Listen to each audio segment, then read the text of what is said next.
shine your talent to the whole rest of the world. I was like, what? No, what do you mean?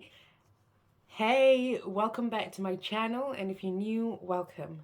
I'm Belle, and I'm an actor here in the UK. Today, we're talking all things Shakespeare. You heard that right, all things Shakespeare. So for a really long time, I've been very, very scared of Shakespeare, and I just wanted to come here and really share with you guys the process that I'm going through, because now I want to know Shakespeare. I want to know his language and really understand. In the past, I've done 2 different Shakespeare plays.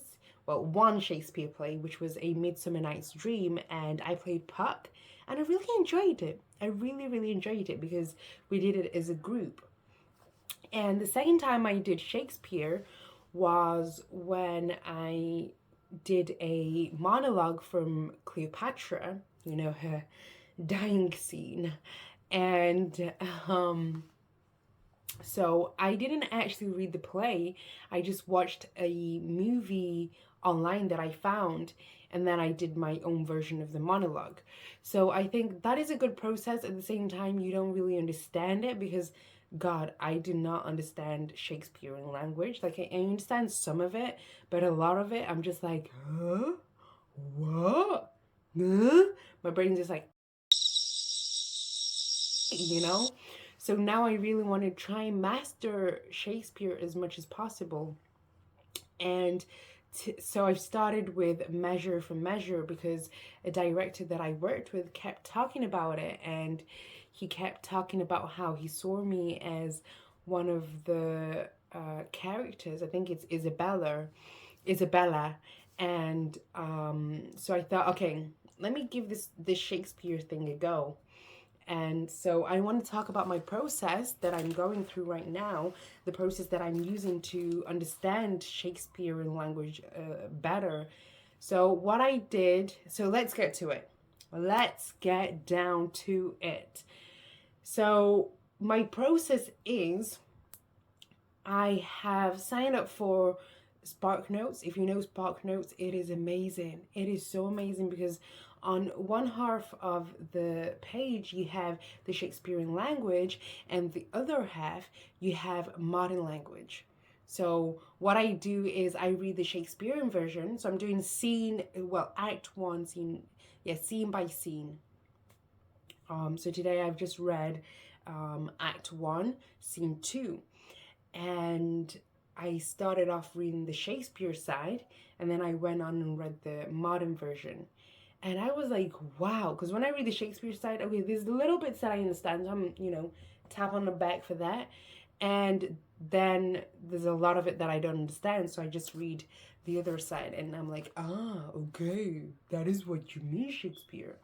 And then on top of that, what I did was, I found a version of it, like online, like on YouTube, where I can watch the play. So I read it, I read the Shakespeare version, I read the modern version, and then I watch the video and I see, okay, can I hear and understand Shakespearean language? And you know what? I've been doing quite well. Since I read the play, the scene, I'm able to understand what they're saying. And there's certain words and I'm like, okay, I don't really understand that. So then I Googled that, and then I watch it again and I'm like, oh, we got this. So I watch it twice, just so I can understand hearing it.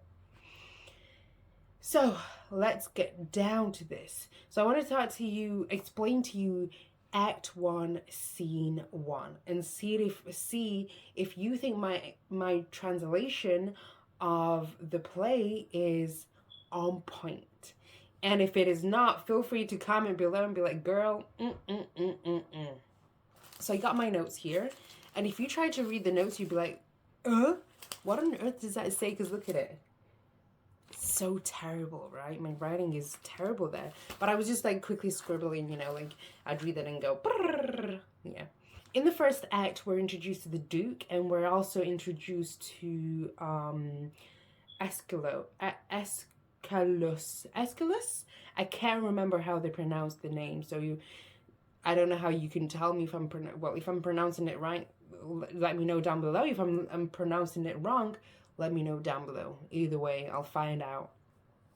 So we're introduced to them too, and the Duke is talking to Aeschylus, and he's telling him that he's gonna go away and he's gonna leave Angelo in charge, and he doesn't tell him why he's going away.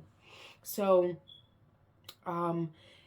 he wants to know what Aeschylus's idea is about, well, thoughts are about him leaving Angelo in charge. Can he trust Angelo or can he not trust Angelo? And Aeschylus says, yes, you can trust him. I think he's a good person. So the Duke goes, fantastic. He then calls Angelo to come so he can explain to him what is happening.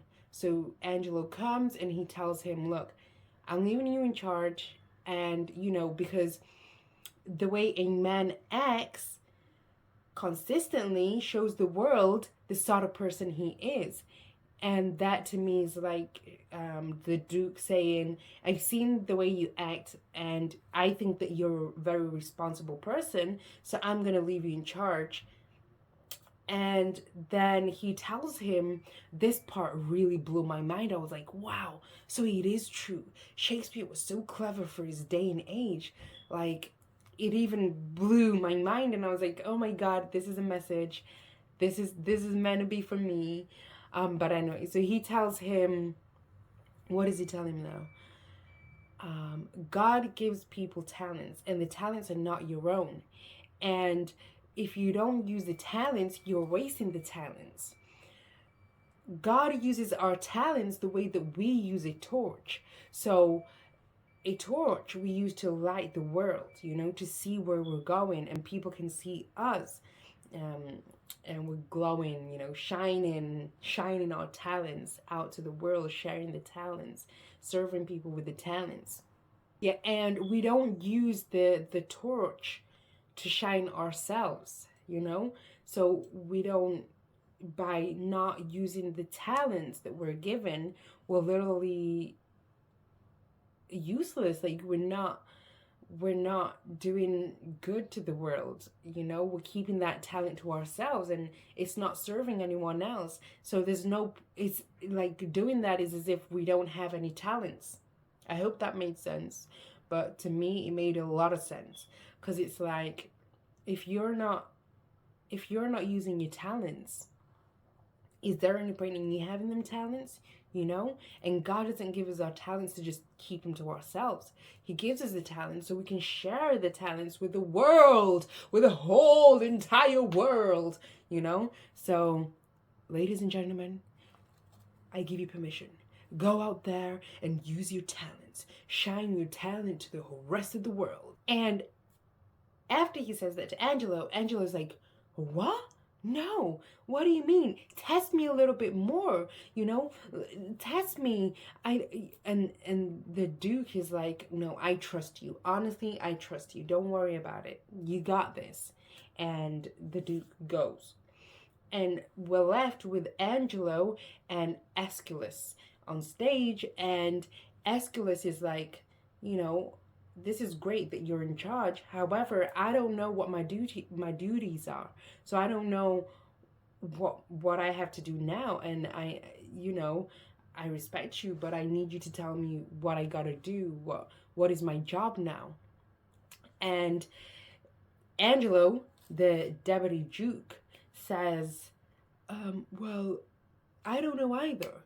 So maybe we can go on a walk. Well, let's go on a walk and let's clarify what your duties are. And they exit the stage. So that is the end of Act 1, Scene 1. That is what I got from it. And if you think that my translation, is that the right word? Have I been using the right word? Yeah, I think it is the right word. So if I've translated that right, let me know. If I've translated it wrong, let me know, and let me know your version of the translation. Okay, that brings me to the end of this video. Tomorrow I'm going to do Act 1, Scene 2. And yes, so I really hope you enjoyed this, and I hope if you're working on Measure for Measure, or if you're working on learning about Shakespeare, I hope you got something out of it. And yes, that is me done for the day. Peace out. Have a fantastic day. Bye.